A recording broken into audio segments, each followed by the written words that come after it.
Well, welcome everybody, and thank you for joining us here today. My name is Richard Nephew, and I'm a Senior Research Scholar and Program Director here at the Center on Global Energy Policy at Columbia University. I'm joined by Dina Esfandiary and Ariane Tabatabai and Alex Cooley. We are here to discuss the nature of Iran's relationship with Russia and China, informed by a new book that was published just a couple weeks ago by Dina and Ariane called Triple Axis: Iran's Relations with Russia and China. And for those here in the audience, you can take a look at this book after the presentation. And for those who are joining us remotely or listening after the event, I can speak from personal experience that Amazon not only has it, but can get it to you very quickly. In the book, Dina and Ariane discuss the nature of the relationship between these three important Asian powers, its limitations and its advantages, and importantly, its history. The book is a wonderful examination of all aspects of the relationship, security, economics, and of course, the international politics, that quickly yet thoroughly brings the reader from deep history to the modern day. Dina and Ariane are two well-established scholars in the field of international security. Dina is a 2018-2019 International Security Program Research Fellow at Harvard's Kennedy School's Belfer Center and a fellow at the Century Foundation. She spent time at King's College London, CSIS, and the International Institute for Strategic Studies in London, and has written for a variety of publications like Foreign Affairs, The Atlantic, and The Washington Post. Ariane is an associate political scientist at RAND, and formerly the director of curriculum and assistant teaching professor of security studies at Georgetown University.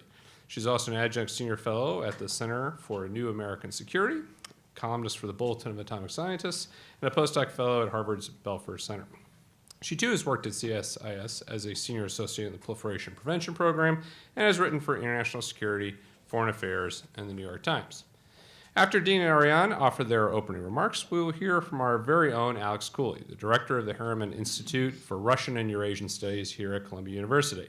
Alex is also a Claire Tao professor of political science at Barnard College and the author or editor of 6 books himself, in addition to several pieces in academic and general interest outlets. Before turning over the floor first to Ariane and then Dina, who will kick things off, let me first quickly say that this event, like all those at the center, is being webcast live, and both the full video and a podcast recording will be available on our website and iTunes in the coming days. And for those of you watching online, as well as people here in the audience, you can ask a question for the panel at any time using the hashtag CGEP events or my personal Twitter handle at Richard M. Nephew. I'll be checking that periodically as we proceed. It's not the basketball scores, I can promise you. After the formal presentation, I may take the privilege of asking a few questions of my own before opening the floor to questions from the audience. And with that, Ariane, the floor is yours. Thanks, Richard, and thank you to SIPA and to the Center for having us. It's a pleasure to be with you tonight, and thanks for coming at 6 p.m. on what is today, Tuesday? Wednesday? Thank you. So I'm going to start by giving you a little teaser and lay out the framework that we're using in the book, kind of go through the broad argument that we're presenting in the book, and then I'll turn it over to Dina to break it down a little bit and discuss some of the specifics that we lay out when it comes to Iran's relations with Russia and China.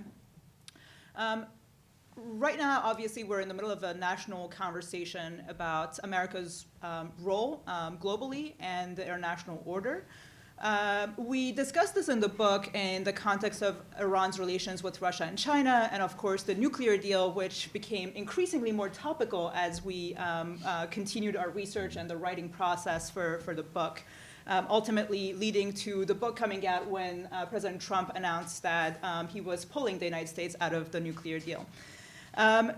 Broadly, we argue that Iran, Russia, and China are typically seen as revolutionary powers. They are seen as 3 states that want to overthrow the international order, that want to replace it with a set of parallel institutions and norms that they have built in their own image.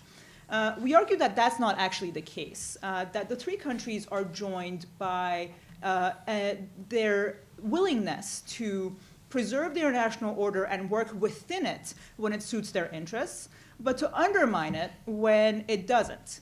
And so far from being revolutionary powers, they're actually revisionist powers that have helped create or supported various parallel institutions in the global order, but that have also worked within it and have tried to project their image as responsible powers, whether or not that's the case. One example we bring up in the book is Iran consistently sort of being in breach of its international obligations when it comes to its nuclear program, while at the same time stating time and again that it's actually abiding by its international obligations, while trying to portray itself as an upstanding member of their national community that has always worked within the framework of the nuclear non-proliferation treaty, unlike a certain state that I'll let you guess which one it is. And contrary to conventional wisdom, the three countries are actually much more pragmatic than we tend to give them credit for. We, again, tend to see Iran specifically, but to some extent also Russia and China, as countries that are driven by ideology. In the case of Iran, by revolutionary ideology. We argue that that's not necessarily the case, that while Iran specifically, but also Russia and China, may have more ideological rhetoric, their relationship with each other is purely based on pragmatism and their ability to compartmentalize various interests. Overall, the relationships are not based on values, they are based on interests, and that actually works for all of them. This is not to say that this is a smooth path and there are no issues between the three countries. There's actually a lot of distrust between Iran and Russia on the one hand and Iran and China on the other. The distrust between Iran and Russia goes back centuries. The two countries have at various points in their history shared borders. Iran has lost some of the greatest chunks of its territory to Russia in the past couple of centuries. Two of its most devastating wars and treaties it has concluded have actually been with Russia. The Russians, for their part, distrust Iran because even though they are a key supplier for Iran's nuclear program, for example, they had to find out about Iran's covert nuclear activities from the West and not from Iran directly. For their part, the Iranians in more recent years have blamed the Russians for dragging their feet when it comes to the delivery of a number of projects. We give two examples in detail in the book. One of them is the delivery of the Bushehr nuclear power plant, which the Iranians believe the Russians dragged their feet in completing. And the second is the completion of the delivery of the S-300 missile system that also took a while for the Russians to deliver. With China, things are a bit different. The two countries haven't shared a border in a very long time. They've actually had one war that was centuries ago. So you haven't really had the same kind of close proximity that you've had between Iran and Russia. But in more recent years, because of how prominent Russia has become in Iran and the Iranian market, people have developed more of a distrustful relationship with China and Chinese goods and products. So frequently, when we're doing field work in Iran, we're going around and talking to business people, officials, and just customers, average Iranians, and we'd witness people asking frequently when they want to buy something if the product was made in China. And of course, the shop holder would have to kind of scramble and say, no, it's not, it's Turkish or Pakistani or wherever else, but it's not Chinese. Of course, 90% of the time it was Chinese, but that would actually reassure the customer that he or she was buying a product that was of good quality because it was not Chinese. So people have become very wary of China as a supplier, as a producer, and as a trade partner. Nevertheless, despite this distrust, in the case of Russia, historically rooted distrust, in the case of China, more contemporary, the cooperation between the three countries, here we focus on Iran with Russia and Iran and China, has actually strengthened over the past decade especially. And the sanctions played no small parts in that. When everyone else was leaving the Iranian market, the Russians and the Chinese were present, and they deepened their presence in Iran. And that has allowed them to actually have a knowledge of the Iranian market that other countries have lacked. And Dina will come back to this in a second. So overall, Iran has utilized the two factors I discussed here, the common view of the international order and the pragmatic driver behind Iran's relationship with Russia and China as a way to create a bulwark against Western isolation. Even in the height of the nuclear talks, as Iran was negotiating with the Europeans and with the United States, it always believed that it had to keep the Russians and the Chinese on its side, that it had to cultivate those relationships in case the Europeans, the West, the United States failed to actually deliver the benefits of the deal. And so today, as we look at what happens post-JCPOA, post-nuclear deal, it's important to look at Iran's relationship with Russia and China as the possible bulwark against isolation, political and economic isolation for Iran. How the relationship has manifested itself plays out in three key areas, and those are going to be covered by Dina. The first one is in the foreign policy realm, the second is in economics and trade, and finally we look at the military and security cooperation between the three countries. Okay, so I'll take over here. Thank you very much for having us for this talk. So picking up right where Ariane left, the political relations between the three countries, and we look at it mainly from obviously an Iranian perspective, because that's where our expertise lies, has been fraught with ups and downs, as Ariane mentioned. But it has been characterized by real pragmatism and also a degree of compartmentalization of their relations. For Iran, having Russia and China on board, keep in mind these are two giant powers, it's been absolutely key at times where the international community has tried to isolate Iran.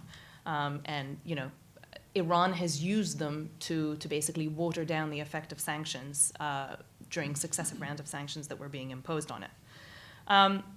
But much of the relationship between them is also determined by their relationship with other great powers and other powers. So at times where the relationship between Iran, Russia, and China has been more difficult, it was in part due to the fact that relations would have improved, for example, with the United States, which would have had greater pressure, greater leverage over them, and pressure them to tone down their relations with Iran. So for Iran, Russia and China presented a reliability problem because from Tehran's perspective, they were subject to US and to European influence at different times. But of course, today, that situation has flipped. The Iranians are increasingly becoming aware that given what's going on with the US, with the Europeans, that actually the partners that are reliable, that have been there throughout all the difficulties that they've faced, are countries like Russia and China. So economically, which is the second strand that we cover, between Russia and China, it's been very much focused on energy, unsurprisingly. Beijing's need to diversify its, need for huge amounts of energy and oil has inevitably made Iran an attractive partner in this realm. For Moscow, it's been focused on the nuclear realm. Because the hydrocarbons issue is a bit more complicated, given that Russia can, produce its own. So Iran sees China as a partner across the board in the economic realm, and this coincided with China's desire to increase its footing in the Middle East. And so China was involved in building up Iranian infrastructure. It was heavily involved, for example, in building the Tehran metro system.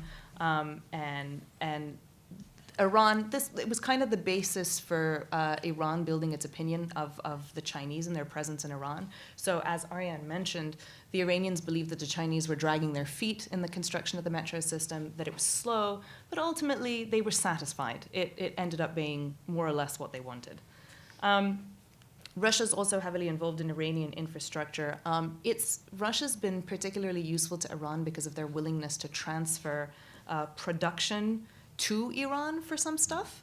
So Iran's trying to build up its independence, building this resistance economy at a time where it's under sanctions and the international community is trying to isolate it. And so being able to transfer production within its borders has actually been really important to it, and Russia's been willing to do that.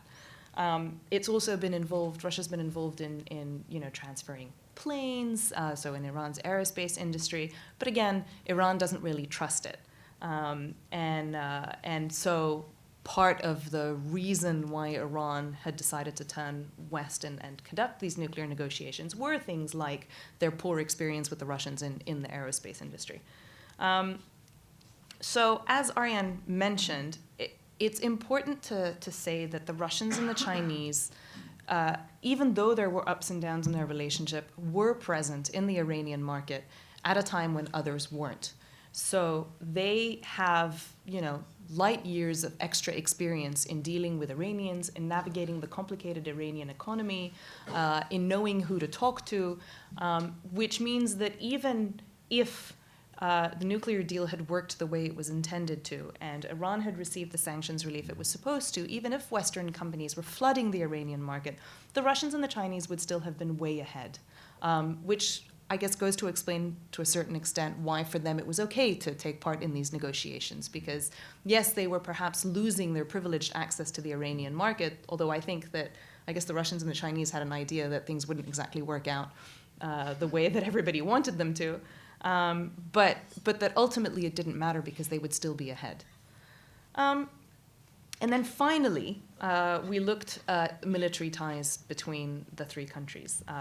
And for Iran, Russia and China's willingness to work with it was absolutely key because Iran was under the arms embargo. Countries like China were key to it during the Iran-Iraq War in terms of supplying weapons, and so there was a real history of dealing with it. In addition, they were attractive suppliers for Iran because they provided it with technology that other countries wouldn't, and they would do that with no strings attached. There was never a requirement that Iran would have to, change its behavior, or that it would have to pay more attention to human rights inside it. Dealing with Iran was in both of their interests, they would do it, and there were no conditions. And so for Iran, this was incredibly important. Even in this area, there have been instances where things haven't gone as smoothly as everybody wants. And one example that we turn to in the book is Russian and Iranian cooperation in Syria, which is a very good example of this compartmentalization of their relationship, where there have been serious issues between the two countries. The opening of the Noje base to Russian planes and the way that crisis played out, the way that the Russians were dealing with the Israelis before the Israelis struck Iranian positions in Syria. Both of those are examples of points of tension. And yet, this didn't prevent them from working together. It didn't prevent them from getting ahead and achieving some of their objectives in Syria. So it really is a good test case for this pragmatism and compartmentalization. So why, we've touched upon this a little bit, but why did everybody decide to embark on these negotiations? Why did countries like Russia and China decide to have the negotiations for the nuclear deal? Putting aside the obvious non-proliferation reason behind it, as I mentioned, another reason was that the idea was that the nuclear deal was an impediment to dealing with Iran. And I think this was also one of the reasons why the Europeans and the Americans wanted to negotiate with the Iranians, to kind of table this issue and to be able to talk about other issues. And the Russians and the Chinese felt the same. So yes, they had privileged access to the Iranian market. Yes, they were able to more or less do what it is that they wanted to do with Iran. But if there was going to be a nuclear deal, then they would have, it would make dealing with Iran much easier. The idea was that, payments for buying goods wouldn't be as difficult. Talking to Iran on a regular basis wouldn't be as difficult. They could expand cooperation in the military realm, for example.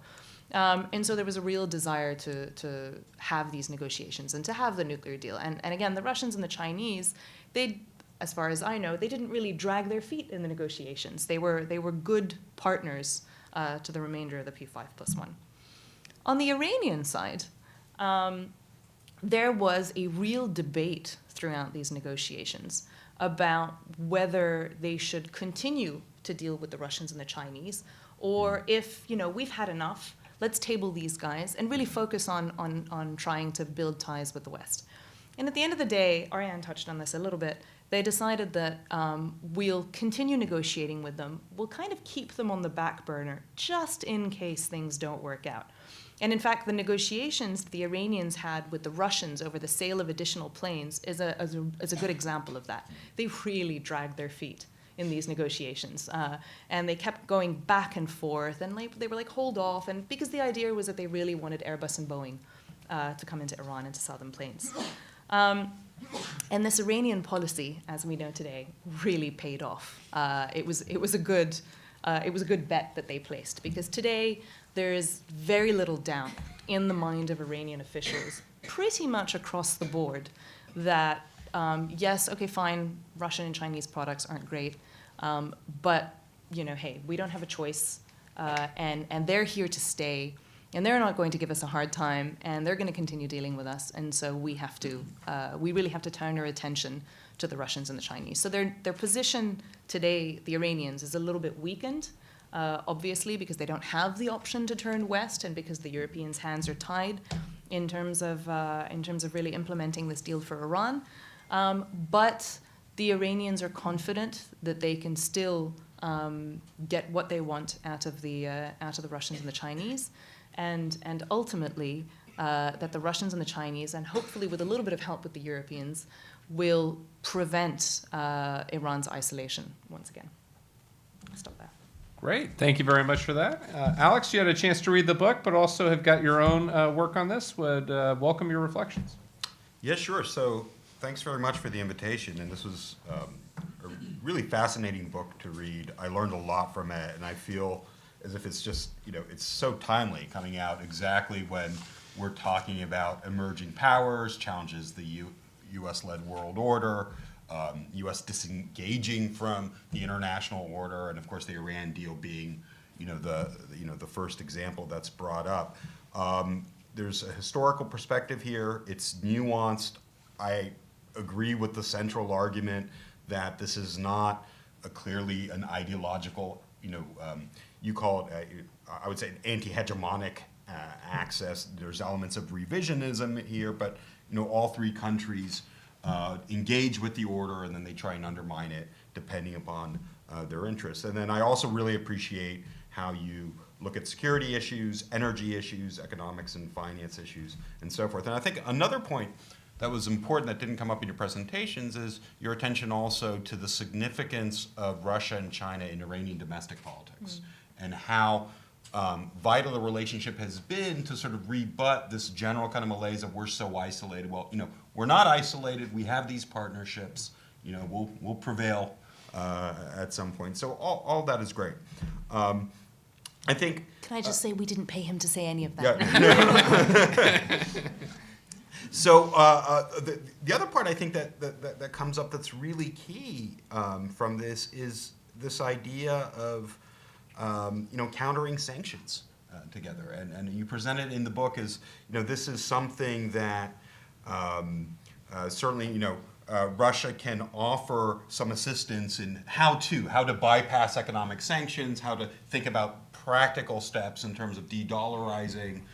Maybe China will also join that. So all that I think is good. I have sort of 3 points for discussion, right? I think I wouldn't even call it disagreement. It's just a different type of focus. I think the general implication of the book, general argument, is that all three powers harbor more kind of pragmatic regional ambitions than global ones. And please let me know if I'm misquoting or misrepresenting here. I actually think that as of 2014, Russia privileges the global over the regional, clearly. And I would say as of this year or last year, China probably also privileges the global over the regional, especially when it comes to relations with the U.S. Russia, since the Crimea crisis 2014, is absolutely obsessed with this idea of international order. I mean, at every sort of, IR scholar, foreign policy expert talking about this is the inevitable shift from the U.S.-led international liberal order to what they call a polycentric order. They don't even use the word multipolar anymore. Polycentrism or hierarchical polycentrism, implying spheres of influence, but that's a global type of issue. So it leads to a really interesting paradox that the Russians have with Trump, which is on the one hand, in terms of like their views on shifts in international order, they love what Trump's doing, right? They love the sort of withdrawing of U.S. leadership, downplaying this idea of American exceptionalism, the norms, the human rights, sort of badgering and antagonizing allies and so forth. But actually on the bilateral level, Trump's been terrible for like traditional Russian issues. He's enshrined sanctions. He's selling weapons to Ukraine and Georgia. INF withdrawal is going to force a nuclear buildup at some point, and there's talk of new NATO facilities and new military base in Poland. It's like all these red lines that the Obama administration people have sort of kept a very nuanced eye on in the bilateral. Certainly, the Trump administration has gone over, but the international order bit of it is what they appreciate. And then I would say, since last year, really, since the initiation of the trade war, the anti-Chinese sort of talk and action, I think Beijing is really concerned and is looking more and more to Russia and saying, well, this relationship that I think a lot of scholars and analysts said, well, it's just an axis of pragmatism, of convenience, is morphing into something more in terms of strategic relationship on the global level, in part, I think, prompted by U.S. policy. Now, that doesn't mean that, the U.S. is successfully going to leverage Russia against China. This idea we have the kind of global risk board going in because, John Bolton asked them to do so. But I do think there's this global dimension is important. Second point I would make is agreeing that we should all tear up or weaken the U.S.-led international order is not the same as building new functional institutions in its place, right? And that's where I think also you give a lot of really interesting nuance and context. My favorite example on this is the SCO, right? That both China and Russia like to put a very positive spin on the SCO and this sort of super mega regional organization. When in fact, there's a lot of tensions between the two about the SCO. China would like it to be a kind of public goods economics provider. Russia refuses, right? It wants to use its preferred Eurasian Economic Unit. Russia's very happy to use the SCO to make all sorts of global anti-hegemonic proclamations on things like the Syria war and missile defense, NATO expansion. China's a little more wary about that. And what was very interesting in the Ahmadinejad years was how Iran and China kept a lid on Iran's aspirations to join the SCO. And in fact, I recall sort of EU officials talking about Ahmadinejad being one of the #1 obstacles to permitting engagement with the SCO at the EU level. And they would, the two issues they had real problems with was this sort of labeling of separatism by the SCO as an evil and giving a platform to Ahmadinejad, albeit in an observer capacity, to sort of decry the international order. Now, I know, and you mentioned this, sort of China seems to support Iranian SCO membership now. Russia does too. Maybe in rhetoric, we'll see. I feel they've already gone through an expansion with India, Pakistan. I think anything more is sort of watering it down. Third and final point, I absolutely agree with the compartmentalization. And I think this is where the regional issues become really nuanced and effective. And you mentioned Syria, so I won't dwell on that, and managing relations between, Russia's imperative managing relations between Israel on the one hand, Iran on the other. You can talk about that in terms of general Gulf relations too. The Saudi vector is arguably, more important now to Russia than it has been in years. But that also applies to Iraq. It applies to other Gulf powers. So I think that's important. The Central Asia picture is also a really interesting nuance. So for quite a while, Iran appeared to be holding off on projecting influence in Central Asia, especially in Tajikistan. because it was concerned of not getting into Russia's lane and it needed Russia's patronage and support and so forth. Whether it's going to hold back now is unclear, especially as countries like Turkmenistan make a real play for Gulf investment too. I think the real value of this book is showing out how the triangle is actually asymmetrical, right? It's not a balanced triangle. I don't even know what the geometric sort of term would be. And it's the Iranians that are on the shorter side, and they're trying to leverage, they're trying to negotiate. They're usually being dictated to, not exclusively, they have agency. But I think this distrust that you talk about really is there, and it's important. And then finally, you got me so curious. I went up and I checked sort of the latest Levada Center polling I could find on sort of what are Russian perceptions of Iran, right? Does the Russian public view Iran as a global kind of partner? The short answer is no. According to the latest survey, and it's 2 years dated, but 2016, Levada asked, list the 5 countries that you would call Russia's closest friends or allies. So top of the list, Belarus at 40, Kazakhstan at 40, Belarus at 50, Kazakhstan at 40, China at 34. So again, since 2014, you've seen public opinion go way up. Iran comes in out of the top 20, so just 2% of Russian public listed it as a potential ally. And in fact, as many people identify Iran as potentially hostile as they do friendly. There's not a lot of people on either side. So again, congrats on the book. I think the central premise of it is it's super timely, it's super important, and I would be really interested in hearing more from the whole panel on how you think this sort of anti-sanctions entente might develop going into the future. Great, thank you very much. Really appreciate those remarks. Dina, Ariane, do you have any responses? I have some questions, but I'll let you respond first. Sure. I'll start with a quick anecdote, actually, that I thought of just as you were talking about Iran being the short end of the triangle. I think it was a year and a half ago. I was in Moscow for some meetings between Iranian officials and Russian officials, and maybe it was 2 years ago. Anyway, and during these meetings, it was really interesting to watch the dynamics, because it was about the time where the Trump administration was kind of firmly in place here. There was a lot of talk of building ties with Russia, and you could clearly see there was a lot of Iranian nervousness. And this was so evident in the room, because when you would ask the Russian officials what they thought about their relations with Iran, they were like, well, listen, we have this opportunity to build ties with the US, and we're going to do that. And there is no reason why we can't deal with the Iranians and the Americans, and we'll do that. And so they were very kind of down to earth and straightforward about it. The Iranians were like, we have a strategic alliance with the Russians. The Russians will never give us up in favor of the Americans.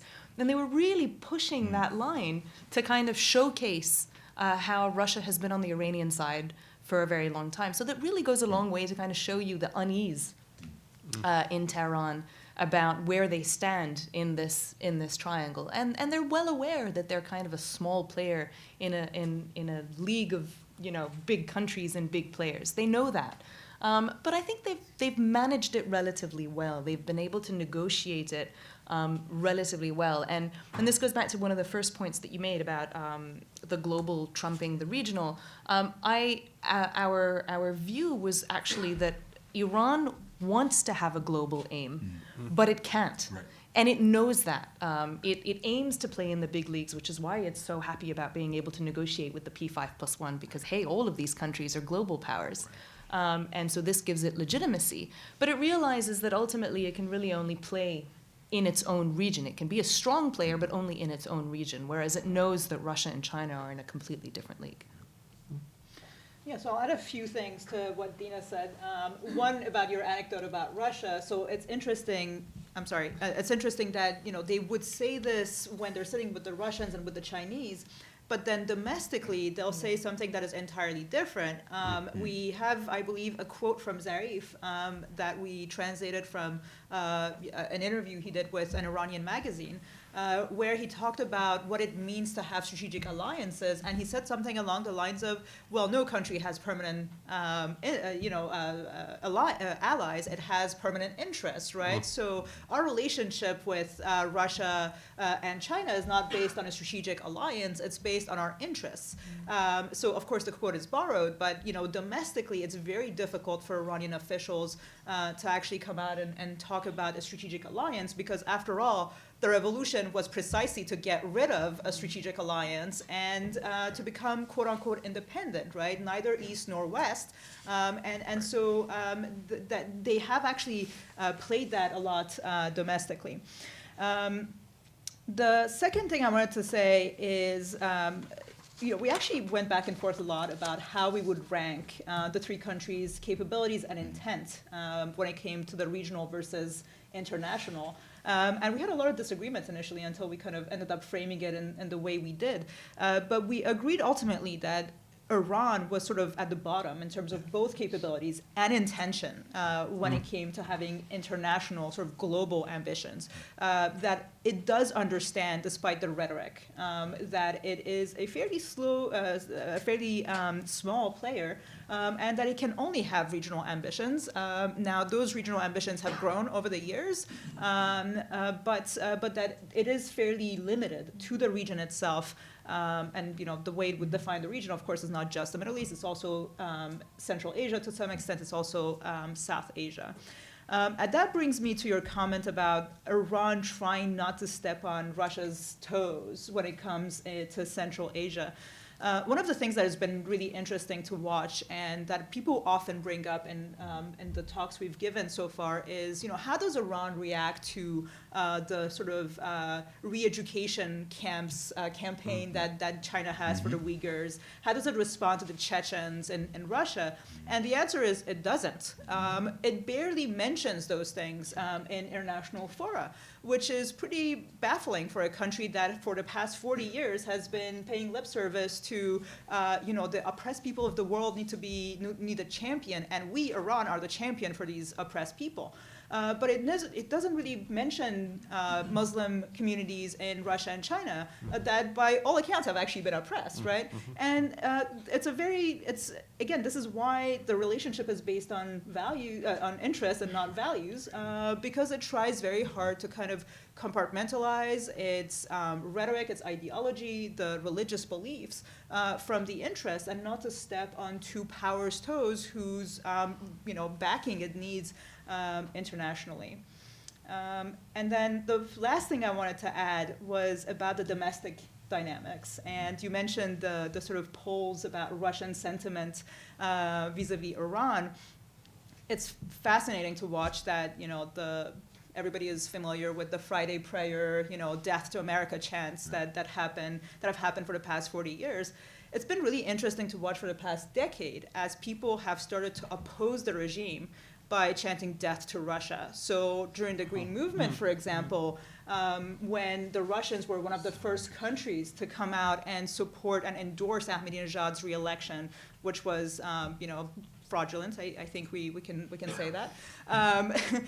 Many Iranians started to chant death to Russia because they saw the Russians as sort of backing this dictator that had won the elections in a fraudulent manner, but also because it was sort of again showing that historical distrust, the fact that the Russians have been gaining a lot of a foothold in Iran over the past few years and have sort of benefited from Iran's isolation from their perspective.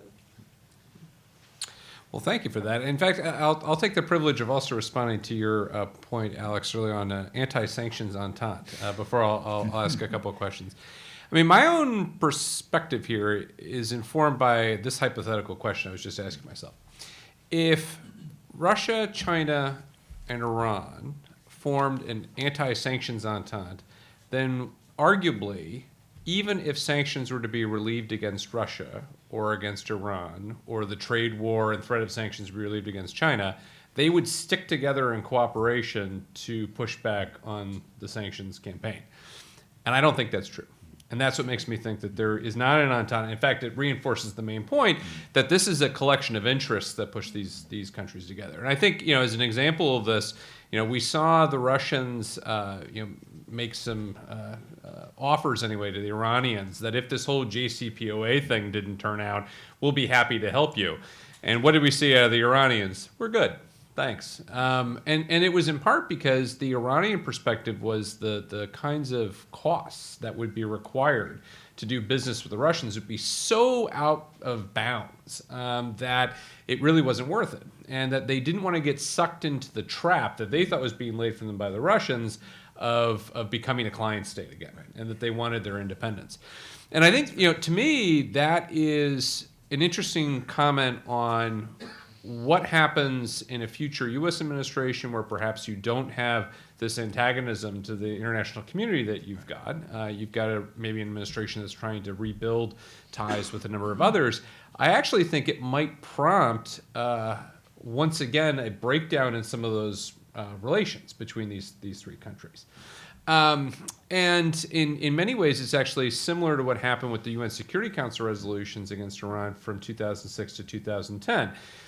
It wasn't clear at all that the Russians or the Chinese would endorse those Security Council resolutions. What we had to do when I was part of the U.S. team negotiating those resolutions was appeal not only to this is why it's a good idea to have these resolutions, standing up for norms and pushing back on NPT noncompliance, but frankly, we also had to make how are we going to make this worth Russia and China's while kind of pitch. And to me, that underscores the degree to which their desire and willingness to stand in opposition to the hegemonic aspirations of the United States, in particular, was nicely secondary to the fact that they wanted to get something out of this. Which takes me, I think, to the question I wanted to ask you guys. I think the book nicely captures throughout this tension of the relationships here. It also it nicely points out the degree to which interests are going to continue to rule. But then the last sentence of the entire book says something that I found surprising, because it says, and the growing increase in the intertwined interests and ties will effectively make any future Western attempts to isolate Iran unfeasible. Now, that may be true, but that tends to suggest that everything I just said is totally wrong, and that, in fact, the relationships that are developing between these three are getting stronger over time, and that what happened with the Security Council resolutions in 2006 to 2010 couldn't happen again, or at least would be much harder to pull off. And I think there is some evidence that if you look kind of what's happened post-JCPOA, although arguably that has many different explanations. But I'd just be curious, do you think we are now at a breaking point in some of this history where either we're entering a new period of stronger relations that are more permanent and more in solidarity with one another, or do you think that this is just a blip, and that while there may be some intertwining of the affairs, that over time, if they get a better offer, either the Iranians, the Chinese, or the Russians would potentially go another way? I'm just curious to how long you think that we can expect to see this kind of relationship persist. I think I kind of want to say a bit of both. I think it's not so much, and I hope this comes across in the book, it's not so much that there is more kind of, the relationship is becoming stronger. It's more that the more there are intertwined interests, and the more projects they're working on together, the more issues that they have a dialogue on together, the harder it's going to be to pick them apart. And that's where I think it's going to make isolating Iran increasingly difficult. Now, it's hard to say that if they weren't, again, one of the reasons why this relationship has worked so well is because it's been a very pragmatic one. So pragmatism would dictate that if they get a better offer elsewhere, then okay, sure, they'll draw this down and focus on the better offer. I just think getting that better offer is going to become increasingly difficult. And one reason why I think that's going to happen as well is because of the administration that's in place here today that is kind of highlighting the impact of an increasingly unilateral America that's pushing to punish different actors without an international coalition, the long-term impact of that also feeds into the offer will have to be a lot higher, because other countries will turn around and say, wait, hold on, maybe we should actually work a little bit harder to isolate ourselves from the US's reach. And maybe the oil embargo today is a bit of an example of that. Although there was no better offer, it was easy for China and Russia to stand up to the U.S. on it. But I think that's also a good example of, listen, this is what we have. It's a much better deal. Why should we come along with U.S. sanctions? And I think ultimately the waivers that the U.S. government gave was more a question of they didn't really have a choice. They had to save face. So they had to issue these waivers at the last minute because I think China would have gone along and continued buying Iranian oil anyway. So. Yeah, I'll add one more thing, which is that, I think if you look at the aftermath of the signing of the JCPOA, while the Europeans specifically were scrambling a little bit to get MOUs with Iran, to kind of relearn how to get into Iran, how to navigate the Iranian market, despite the fact that the Iranians, were all eyes on the EU, they were focused 100% essentially on the EU, the Russians and the Chinese knew exactly what they were doing. They had the contacts in place. They had built these relationships. They had cultivated these relationships for a long time. And so they had a much easier time to go in and get contracts. One example I can think of off the top of my head is on the nuclear program, right? The JCPOA wasn't even in place yet, where the Russians and the Chinese were already getting contracts with the Iranians. And so despite the fact that the Iranians had come back to the table to get rid of the Russians, or put the Russians and the Chinese on the back burner, they were finding themselves in a place where they were essentially finding themselves working with the Russians and the Chinese again. And I think we actually specifically asked Iranian officials about this before the JCPOA. We said, do you think that as you're starting to, the deal is emerging, somehow we're going to see something in a few months, what do you think is going to happen with regard to Russia and China? And they said, frankly, the fact that we have a whole generation in Iran today that has never worked with Europeans, that doesn't remember working with the Americans, but they have built relationships with the Russians and the Chinese. They have studied in Russia or in China. And so it is going to be their first instinct to go back and work with these guys. So I think even if we, in 2020 or 2024, whenever it may be, we have a new administration that decides to kind of roll back some of the steps that President Trump has taken, I think it'll be incredibly difficult to kind of kick the Russians and the Chinese to the side and get the Iranians to focus solely on the EU or on the West. Especially now. Especially now that all of this has happened. happened. I should also add that I don't know if you know about this guy, Richard Nephew, has written a great book about everything you were mentioning about sanctions, so you should read that. I should. That's a very good idea. I want to ask Alex, what do you think about this from the Russian and the Chinese side? Do you think that the Russians would have the same perspective as the Iranians, that our relationships are getting stronger based on individual projects, and so we kind of have more of an interest in sticking together? Or do you think that the next time that they have an opportunity to trade the Iranians, and that they might be prepared to do that?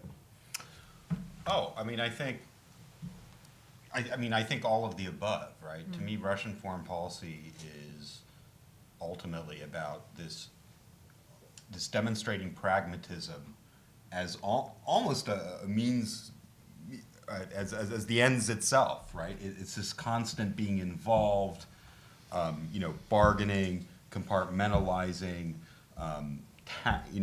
tacking one way, tacking another, and making yourself, right, an indispensable part of all of these issues and conversations and world order types of issues.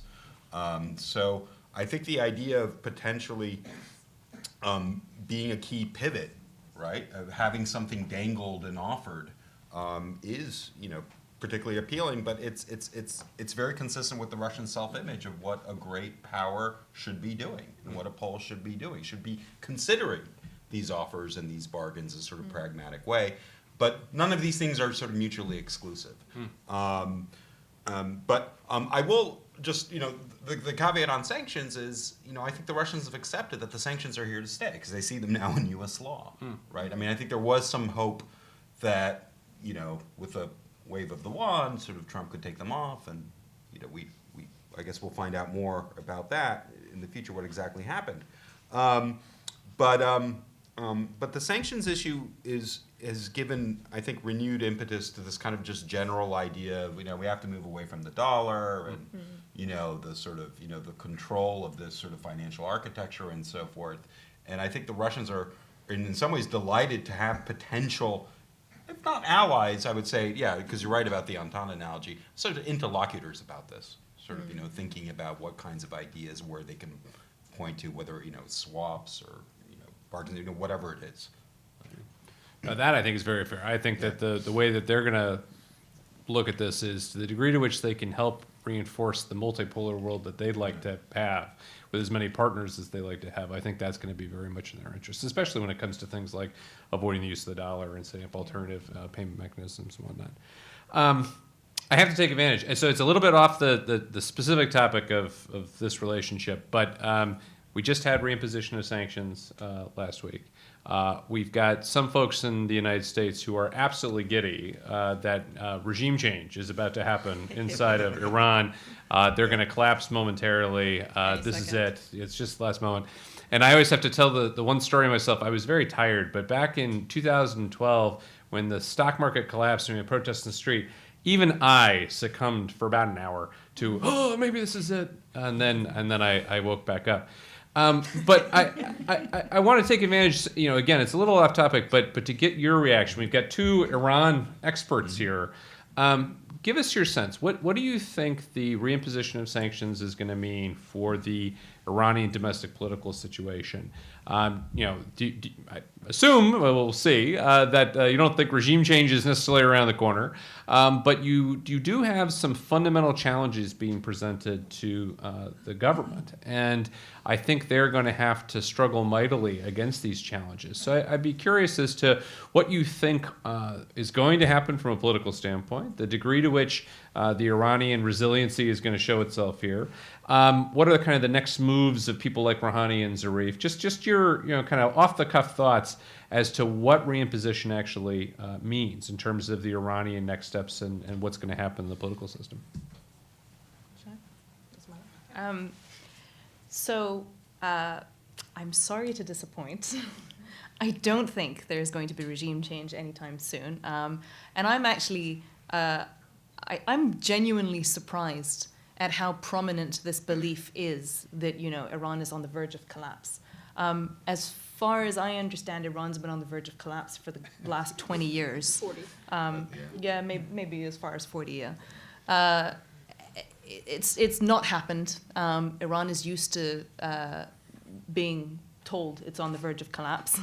It's also used to weathering the storm, which it does relatively well. It's got experience with sanctions. This idea of the resistance economy sounds good, but actually, even on the ground, it's had a bit of impact, and they have managed to put it in place somewhat.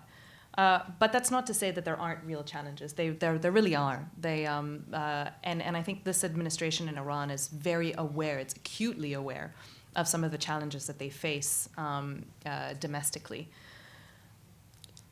I don't know. It's tough for me to say where it's going to go, largely because it so much depends on how exactly they react to the discontent that's kind of brewing in Iran at the moment. And we've seen quite a bit of it in the last year.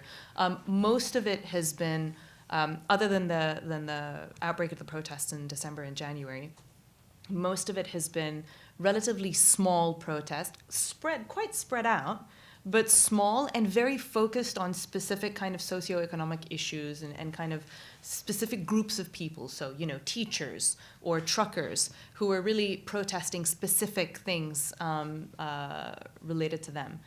I do think that those are going to increase, well, certainly spread and perhaps even increase. And I think a lot will depend on how the government reacts to it and how they're able to react to it. I think one thing that's really interesting is during the last protests, the big ones in December and January of last year, it was interesting because when they first broke out, they kind of caught everybody off guard. Keep in mind that protests are nothing new in Iran. They have been happening relatively regularly, especially under the Rouhani administration. So it's kind of interesting that this still caught them off guard. It was also interesting because it didn't start in Tehran. It started kind of outside. The first couple of days right after the demonstrations, the government came out, and the statements that they made were the statements that they always make. You know, it's foreign intervention, we have to get rid of them, et cetera, et cetera. And then gradually, the tone kind of changed, and you had Iranian officials across the spectrum, including the supreme leader, that came out and kind of legitimized protester demands. And that's really the first time that has happened. And I think that's the Islamic Republic's way of adapting to the problems that it's facing today. And I think recognizing that people have real grievances is kind of the first step to getting better. The question is, what do they do next? And is it going to be enough to kind of keep the Iranian population happy for now? And keep in mind that the Iranian population, they might want change, but they don't want another revolution. They want reform. Because, hey, their experience with revolution didn't exactly pan out the way that they planned for it. So, you know, this idea that the regime is going to topple tomorrow because everybody in Iran wants a revolution, I think is really far off. It's about to collapse, I think, tomorrow. So I'll add a couple of points. I agree. I don't think that the regime is about to collapse anytime soon. And I think that the administration's hope that the maximum pressure campaign is going to yield some sort of result, whether that's the collapse of the regime or a fundamental change in behavior that would sort of cover all 12, now 13 points the Secretary Pompeo laid out, is not based in reality. I don't think it's a viable policy. And I think part of it is that the regime is incredibly resilient, right? It went through 8 years of a devastating war when it was a nascent regime. It has been under sanction in some form for the better part of the past 4 decades. And it's, you know, for the past 40 years, people have been predicting that it's about to collapse. In 2009, people were predicting that it was about to collapse. And arguably 2009 was a much bigger, much more fundamental sort of questioning of the regime's legitimacy, actually, being openly questioned in the streets of Tehran, Khamenei being insulted in the streets of Tehran, which was unheard of before, than it has been over the past year or so. And in fact, some of the more problematic actors within the regime, not only are they resilient, they thrive on isolation and sanctions, the IRGC specifically. But one more thing that I think has happened since 2009 is the Arab Spring. Today, if you're sitting in Iran, you're looking around you and you're thinking to yourself, okay, my son may not have a job, my daughter may not be able to go to university, but at least we're not getting bombed. At least, we're not sitting in Sana'a, and at least the country is not collapsing entirely. And I realize this is something that, I live in DC and a lot of people don't buy into it, but I think if you're sitting in Tehran or Shiraz or Isfahan, it's actually a pretty powerful narrative. Again, to give you an example, in 2014, with the rise of ISIS, we were in Iran doing field work, and we heard from so many people about their fear of another, war, another conflict similar to the Iran-Iraq war, even worse. So the fact that their security is somewhat met, that they are not, they don't have the threat of physical safety and security, means that they're not willing to, again, go and overthrow the regime and risk a much worse scenario than sanctions and economic hardship. All of which is not to say that the regime is not in serious trouble, that the discontent is not real, the grievances are not impactful. Just the fact that you now have government officials very openly acknowledging what's going on, as Dina was mentioning. This past week alone, The Iranian foreign minister has been talking about money laundering as a key cause of concern. That is not something you would have heard 5 years ago. Right? The fact that they're acknowledging that they need to normalize the Iranian economy, that they need to get the situation under control and deal with the terrorism financing and money laundering is pretty novel. And all of that is because of the protests of the past year. And I think what's also additionally interesting is the fact that they're also learning from the failed approach to the Ahmadinejad era. Because back then, I remember distinctly the Iranian government response to sanctions was, we're fine, everything's fine, and we're winning. You don't realize how much we're winning. And the difficulty behind that was that people had their own lived-in experience. And so it made it very difficult for the Iranian government to sustain that, especially as sanctions got worse, because then they always had that tipping point, is now the point where we start blaming the outside, but we've been saying all along that things are fine.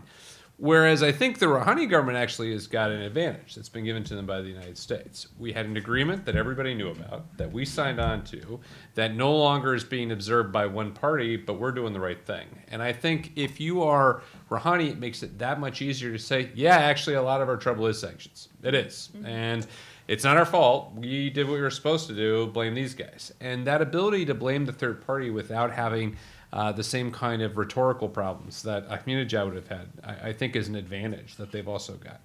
And well, all of that is true. I think what's interesting too is that even the Supreme Leader is now acknowledging that they have serious trouble. Yeah. Even the Supreme Leader has been known to say things along the lines of, we need to really get our ducks in a row and reform our economy. Yeah. And again, that's not something that he would have said in 2005 and 2012. Even when they were coming back to the negotiating table in 2012, he would say things along the lines of, we're doing so well, I guess it'll be fine either way if we get a deal or not, but we're doing perfectly fine. And now he's a lot more nuanced in the way he presents that. Yeah, no, I agree. Okay, well, again, for those who are watching online and listening to the podcast, my name is Richard Nephew, and I'm here with Dina Esfandiary, Ariane Tabatabai, and Alex Cooley. We're talking about the relationship of Iran, Russia, and China, and its implication for international affairs, with a lot of Iran stuff, just in general coming in. We're now going to open up the discussion to questions from the audience. So for those here in person, we've got a microphone that we're going to pass around, which I think might be mine, to get your questions. And for those who are watching online, again, you can use the hashtag CGEP events and my Twitter handle of @RichardMNephew to ask a question.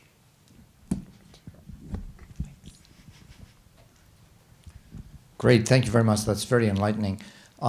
Two things, one for Russia and one for China. The One Belt, One Road project, is that reaching Iran? And is Russia and China competing who's going to build the nuclear power plant next phase in Iran? Are we tackling one at a time? No, let's do them one at a time for right now. Okay. Should I take the nuclear? Okay. So Russia and China have both become involved in Iran's nuclear sector, but the Russians have had the upper hand for a while. They, after the revolution, the sort of traditional suppliers for Iran, the West, withdrew from the Iranian nuclear sector, and the Russians went in. And so they've been there for a while. They're also a pretty big supplier in the Middle East generally and globally as well.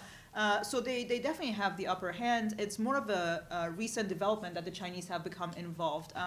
From the latest that we know is that the Russians are still planning on building an additional 3 or 4 reactors in Iran. The Chinese are meant to build 1 or 2. So the Russians seem to be the key supplier for the foreseeable future. I'll tackle your One Belt, One Road question. Yeah, I think Iran is very much at the heart of that initiative for energy, for infrastructure, for a range of reasons. What's been really interesting actually is how both Iran and China have presented Iran as key. Iran has been going around regularly saying it is the belt of the buckle. Or no, the buckle of the belt, sorry. The buckle of the belt, not the belt of buckle. Really trying to present itself as key to this initiative. And then, interestingly, the Chinese have kind of been doing the same. Before I'm going to butcher his name. I'm sorry. Xi Jinping's visit to Iran. I can't remember when it was. I think it was 2 years ago, 3 years ago. One of the first visits right after the deal. He wrote an op-ed in both a Chinese newspaper, and then this was translated into an Iranian newspaper. And what he did was present Iran as the heart of the One Belt, One Road initiative, and really went on to outline just how much the Iranians and the Chinese were going to build cooperation, where they were going to build cooperation, and how Iran was key to their project. So it was kind of interesting. I mean, it makes sense from the Iranian standpoint to present itself as key to this initiative. But it was interesting to see that even the Chinese were presenting Iran as an important part of it.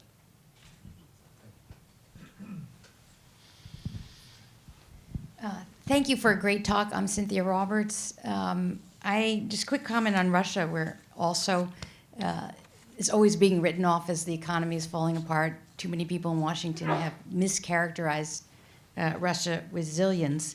And I was very particularly interested in the way you characterize Iran in the context of pragmatism, because that predated the pragmatism the pragmatism between Russia and China kind of has gone along parallel to this, completely independent of that relationship. And that brings me to two questions. One is on sanctions.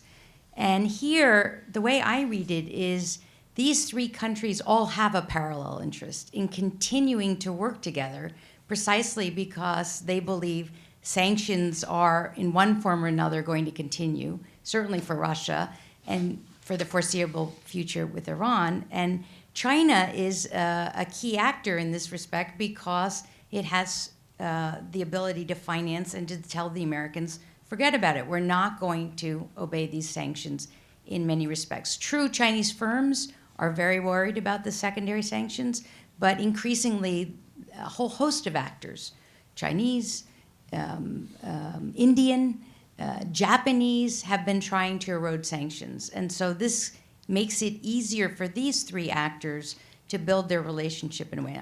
I wondered specifically if you had looked at one part of this that kind of puzzled me, the idea that Iran would sell oil to Russia to escape the sanctions on exports in return for Russian goods. It's still a small proposal, but it's the kind of sort of innovative idea that you would expect to evade sanctions. The second question is the really big one on the table that I thought Richard was going to ask, this idea of how long will they do the right thing, right? This is the big question. We have two Iran experts in the room.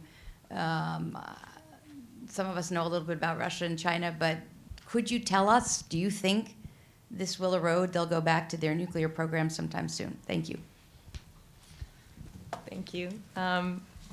We're smiling because we actually get asked this question a lot, and we debate this because I don't think we disagree, but we almost disagree on the fate of the JCPOA. So we'll get to that in a second. I'll just address your first question. I think, and I kind of touched on this a little bit in the talk, but I'm loath to talk about it too much because I really think Richard is the real expert on this. But I think that these alternative mechanisms and kind of novel ideas that are being put into place today, they concern Iran because the sanctions on Iran is the most glaring case of the U.S. going at it alone against the rest of the international community. And it's debatable how much success it's going to have.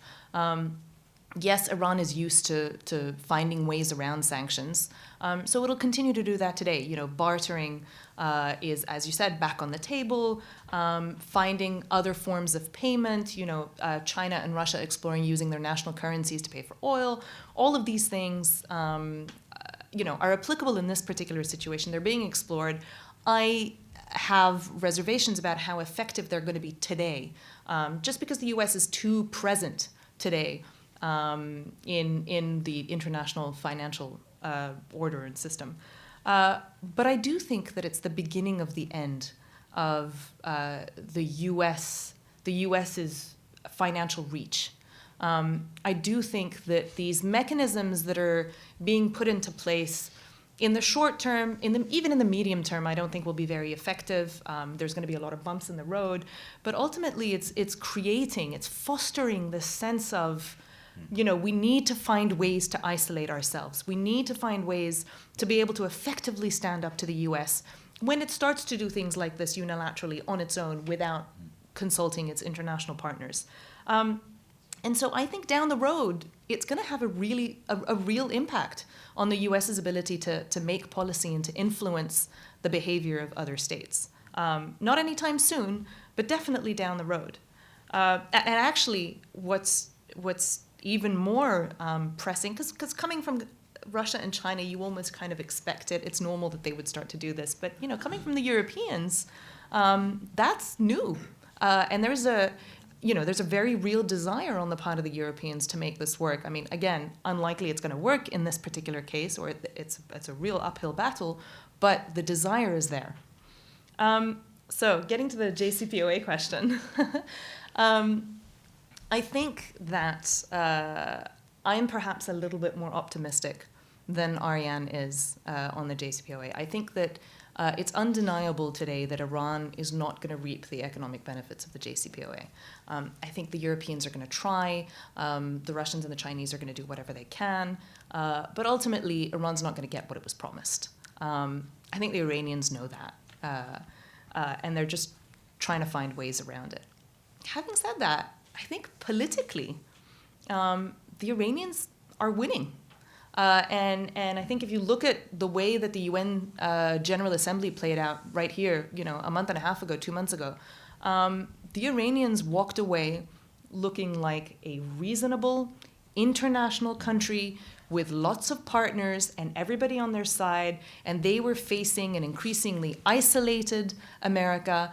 And nothing pointed to that more than the UN Security Council meeting that President Trump convened to call out Iran, and ultimately turned into a US bashing session with every single country that spoke up, saying that they were very much in favor of keeping the JCPOA and on Iran's side. And it was funny because President Rouhani had a press briefing right after that, and he genuinely couldn't hide his glee at the idea that everybody was now on his side. So he turned around and he said, by the way, I wanted to thank the international community for showing us their support at the UN Security Council meeting. So politically, Iran is very much a winner. So yes, it won't get the benefits of that. But and this goes to part of what we were saying in the book. It's going to be really difficult to re-isolate Iran today. If it continues to implement the deal, and the IAEA came out yesterday and certified, I think, for the 13th time that Iran was still implementing the nuclear deal. So if it continues to do that, it wins politically. I'll let you. So it wins politically, but on the international stage, Yep. not domestically. And that's why I'm a lot more pessimistic about the future of the JCPOA. I think that the big question here, if you're Iran, is wait and see whether President Trump is a one-term president or a two-term president. If by 2020 there is another Republican or Democrat in office, then I think that if you're Iran, you'll wait and see what happens. But if President Trump stays in office for another 4 years, it becomes a lot more difficult to sustain the deal, especially if you're not getting the benefits of the deal, and I don't suspect that, and I think you agree on this, they're not going to get the benefits of the deal. The SPV is great politically, and I defer entirely to Richard on this, but the SPV is great politically, but for now, economically, is not going to be very viable. And politics and symbolic gestures are fantastic at Anga. But if you're Rouhani and you're trying to sell to the Iranian people and to your constituents and to your opponents that you should keep the deal, you should stay within the limits of the deal, then that's not going to be a winning argument. Now, I don't mean to say that I don't think the Iranians are going to be dashing to the bomb in 2020 on November 9th or 10th. What I think is going to happen is that it will become a lot more difficult to keep the limits that are imposed by the JCPOA in place. I think that what we'll start to see will be small incremental pushes against the boundaries of the JCPOA. And that's something that they've started preparing for, right? Right after President Trump announced that he was withdrawing the United States from the nuclear deal, the Iranians waited a little bit, and then a few days later, the Supreme Leader came out and gave his usual spiel about what the country was to do. And he said, let's wait and see what happens with the Europeans. But while we wait and see what happens with the Europeans, as we continue to respect the JCPOA, we'll begin to make preparations for what happens next. So they've already started to put down the groundwork for their ability to expand the nuclear program and go back on some of the activities that they had stopped or reduced under the JCPOA. So I think the big question is going to be whether or not we have a President Trump in a second term for President Trump in 2020. So maybe we don't disagree that much after all.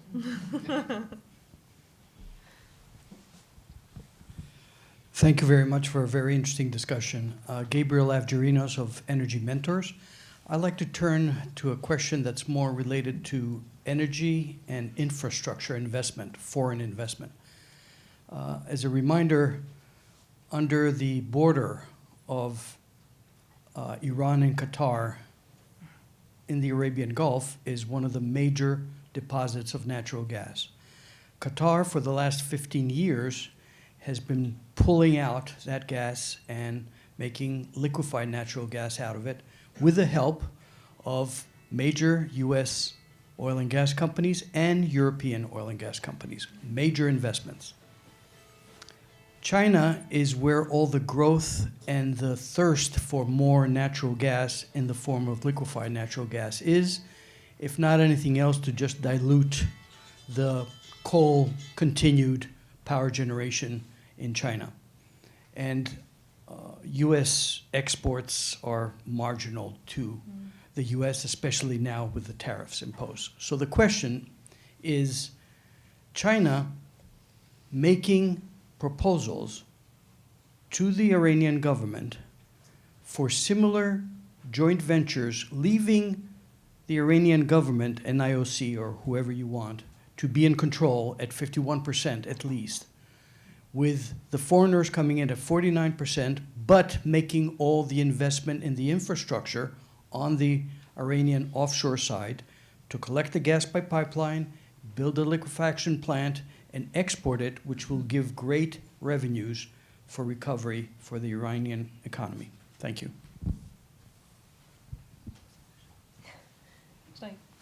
So you're asking whether they are making these proposals?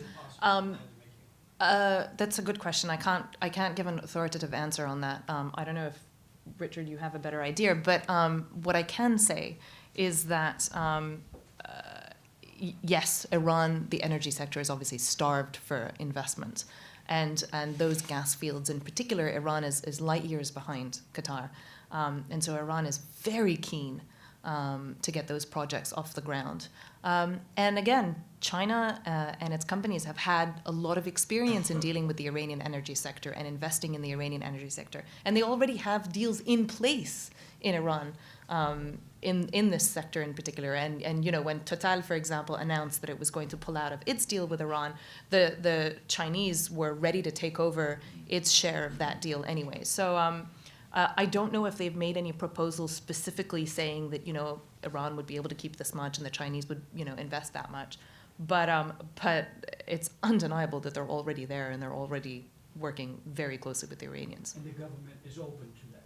The Iranian government? Oh, absolutely, absolutely. I mean, there was a time, you know, right about during the nuclear negotiations where the Iranian government was tired of having to deal with the Chinese again, and in investment in the energy sector in particular.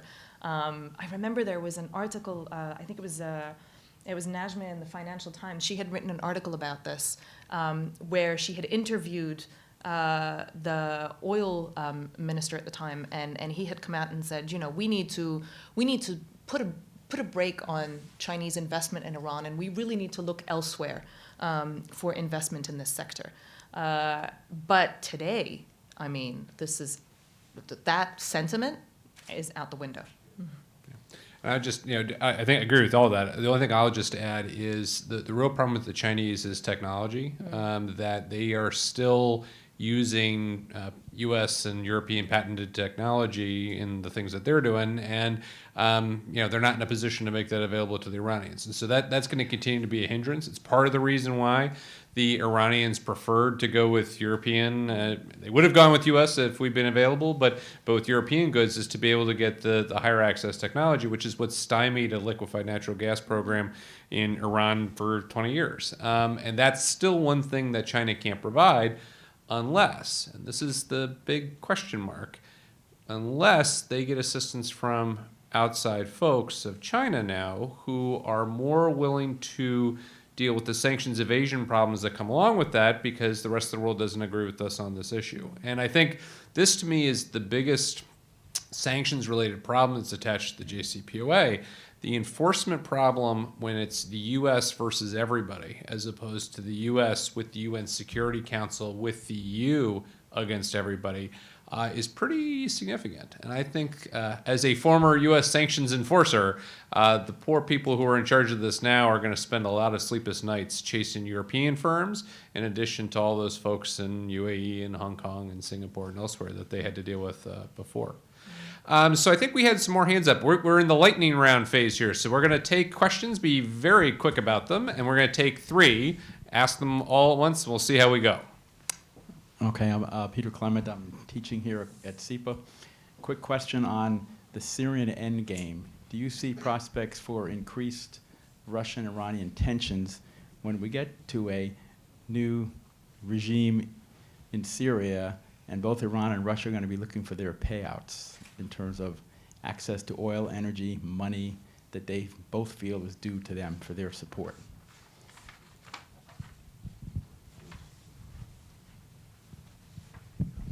Very quickly, well, thank you very much for the great discussion. Very quickly, 2 hypothetical scenarios and how would Iran react in front of those scenarios. The first one is, let's say that in the near future, a year or 2 from now, China goes through a typical emerging market crisis, right? So a lot of leverage, depreciation of the currency, whatever, happens, and then their economy goes into a deep trouble, so that the leadership is more focused on internal problems and so on. So, what would Iran reaction be to that and behavior? The second one is, let's say that a coalition of the willing, including Brazil, Colombia, Chile, Argentina, decides to defang the Maduro dictatorship in Venezuela, let's say January 10 of next year. How would, Iran's behavior change, if anything at all? Thank you. Any other ones? There you go. This will be our last.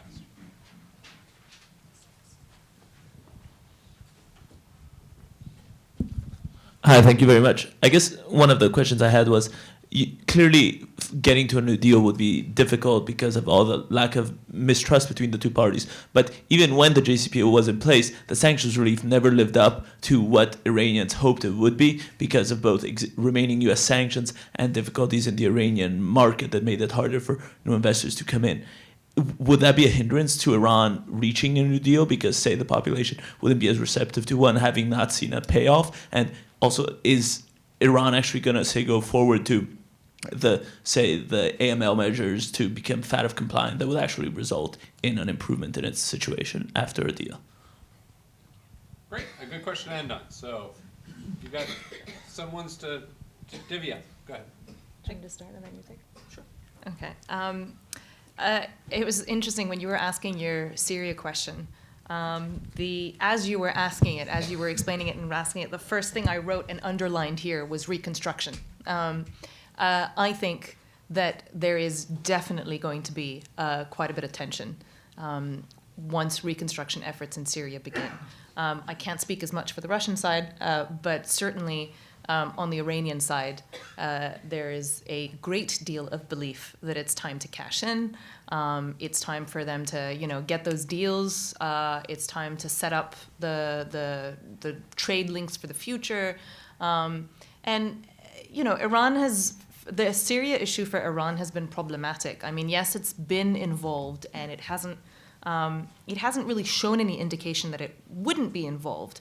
But internally in Iran, the Syrian crisis created a lot of debate, even amongst the elite. I mean, there were times where people were asking questions, particularly when Iran was still under sanctions the previous round.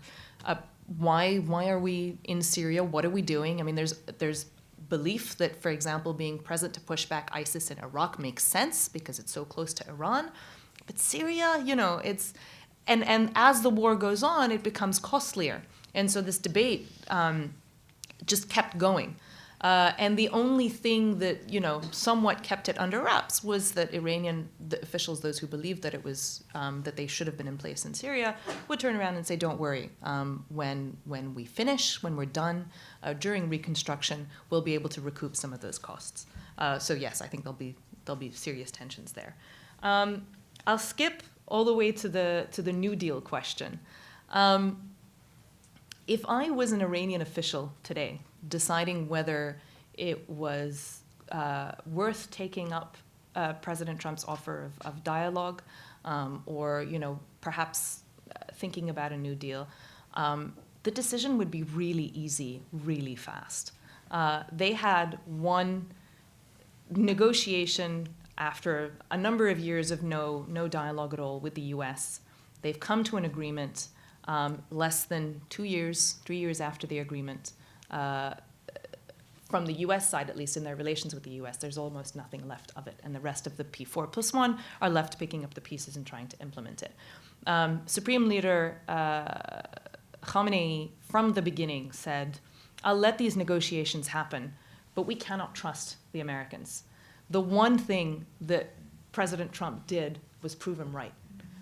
So today, it's going to be, I think, virtually impossible to get anywhere near a new dialogue with the US. I think that the European model of talking to the Iranians actually has been spot on. They dealt with the nuclear issue, they shelved it, and it kind of opened the door to dealing with Iran on a range of other issues. And they have a very frank, regular political dialogue with Iran on things like, Iran's human rights issues. And I think that's what the Iranians, not that they wanted to talk about their human rights with the US, but that kind of engagement is something that the moderates in Iran were hoping to get out of the nuclear deal. And I think that is absolutely off the table today. I'll add to that I'm not clear what this new deal would entail aside from everything. Secretary Pompeo's 12 points that were subsequently expanded to 13 points when he wrote a piece in Foreign Affairs are pretty much everything relating to Iran's both domestic and foreign policy. I just cannot envision a deal that would cover Iran's human rights abuses, its regional policies, its ballistic missile and nuclear program. I mean, just for some context, the JCPOA is, 156 pages, something along those lines? So what are we looking at here? So it's not clear to me that we have an objective. And so what deal would we be looking at? The second issue, I think, is that the way the administration has framed its Iran policy ultimately is looking at some sort of capitulation by Iran. And that is not something that Iran can sell domestically. Part of the reason why the JCPOA was, and not an easy sell, but they were able to sell it domestically, was that it was very limited, and they were able to present certain things as wins, right? They were able to package things and say, we're getting this out of it. I'm not sure that the way the administration has framed its demands here, there is anything for Iran to be able to sell domestically. And even if you were able to get such a deal, I'm not sure that it would be sustainable beyond a few months. So there are a number of issues here that stymie the efforts that the administration has started. The question about Syria, I just want to add one thing to what you said. I obviously agree with everything you said, but the history of Iran's cooperation with Russia in Syria has been plagued with tension, and that hasn't really changed anything to the dynamic. The Nojib episode that you mentioned, for some brief context, this is an airbase in western Iran. The Iranians provided the Russians with access to the base a couple of years ago. I think it was 2016, if I'm not mistaken. And the Russians went there for refueling, and then they subsequently went around and started screaming, everywhere that they had access to the space. And the Iranians found themselves having to sell to their domestic constituents why that was the case.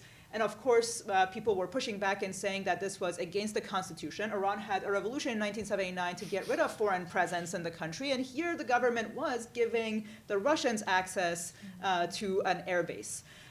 For a brief period of time, the government dialed it back. The Iranian government dialed it back and said, okay, it's fine. We're not going to, this was a one-off thing. It's not going to happen again. And then subsequently, a few months later, they went back and sort of revisited the issue and said, we'll give the Russians access, but only on an ad hoc basis and for a very limited period of time, because we need to for operational purposes in Syria. So there's been tension, but the tension hasn't derailed the cooperation. And I don't suspect, it's hard to predict, but I don't suspect that we'll see any of these tensions seriously derail the cooperation post-reconstruction as well. Very quickly on the FATF question. Again, for some context, this is a bill that has been discussed in the Iranian parliament for a number of months now about whether or not Iran should be complying with the international norms pertaining to money laundering and terrorism financing. As you can imagine, this has been one of the most controversial issues that the Iranian parliament has discussed over the past few years, including the JCPOA itself, because on the one hand, you have people who say, we need to normalize our economy. We need to be able to attract businesses that are risk averse by nature. And so in order to do these things, we really need to be complying by these norms. On the flip side, you have people who've been saying, yeah, but then how are we going to be working with all these non-state actors we've been supporting throughout the years? And that's critical to our security. So this has been a very heated discussion domestically. A few weeks ago, it seemed like the bill was going to go through. It was going to be enacted. Now it's a question mark again.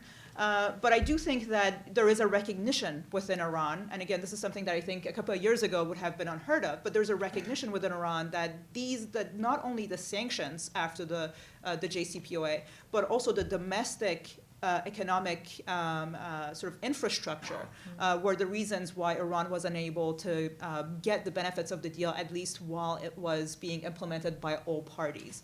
And so you're seeing an increased movement towards some financial transparency and at least people taking steps to implement some of these international norms. And sadly, actually, the decision to go after all Iranian private banks as well might counteract that, because it was the Iranian banking system that was the one most pushing for that kind of movement. Right. I just want to tackle briefly the two hypotheticals, and then I want to ask Alex, and you'll have the final word to talk about Russia's perspective on the Syria thing. I mean, just with regard to your two hypotheticals to close them out, I mean, I think that with regard to China and whether or not it may or may not close down a little bit and hunker down, I tend to think, and I think you guys would agree, that the Iranian reaction will be to take what benefits they can get, and then if they can't get any more, then they'll look for other partners. But I think, especially in a sanctions environment, they have to take what partnerships they can get, as I think we've talked about up here. With respect to Venezuela, I actually think it's a similar question as I get asked all the time about North Korea and whether or not North Korea looks at the fall of the JCPOA and says, oh, now we can't do business. It is amazing how few countries draw the same comparisons that we in punditry and we in U.S. academic circles draw. Most of the countries that I've ever dealt with think of themselves as the center of the globe, and then everyone else is kind of peripheral to that. And I think that would include Iran with respect to Venezuela. Certainly there are lessons that can be drawn, just as the North Koreans potentially drew some lessons about Assad, as they've certainly drawn lessons about Muammar Gaddafi every time John Bolton brings up Libya. But I don't actually think that the Iranians would look at Maduro and say, this is what we need to do. I think they would be able to compartmentalize that a little bit more. And actually, sorry, just the perfect example right now is North Korea, right? if I were an Iranian official, I would look at the North Korea situation and think to myself, that is the model to follow. You send someone to meet with President Trump, you replace the 156 pages with a one-pager that says, we will stop missile proliferation and our nuclear activities and our regional activities, and walk back home and continue all of those things. But that's not what's happening in reality, right? The Iranians are not looking at the North Korea example thinking, we should really follow that example. They're looking at it saying, okay, that's great, it worked out for them, maybe, but we're not going to return to the negotiating table because we have our own history and our own interests when it comes to the United States. Yeah, absolutely.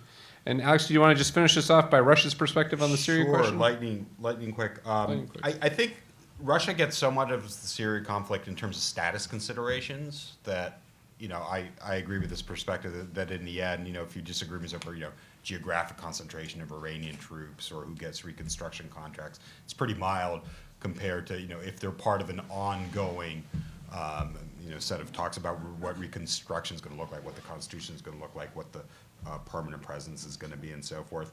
One final thought, and just to circle back where we left you, from Moscow's perspective, this, the status of the Iranian nuclear deal, they won't say so publicly, but they're just grinning, right? I mean, this really fulfills sort of pounds home three central messages that Moscow has about the U.S. that's increasingly isolated now in terms of it's no longer a leader, that it's unreliable as a partner, and that in its use of this financial weapon, it's capricious and arbitrary, right? And so for this reason, yes, of course, Moscow, on a very general level wants political stability, but I think all these three things, dominating sort of international discourse now is very much in line with Russian interests.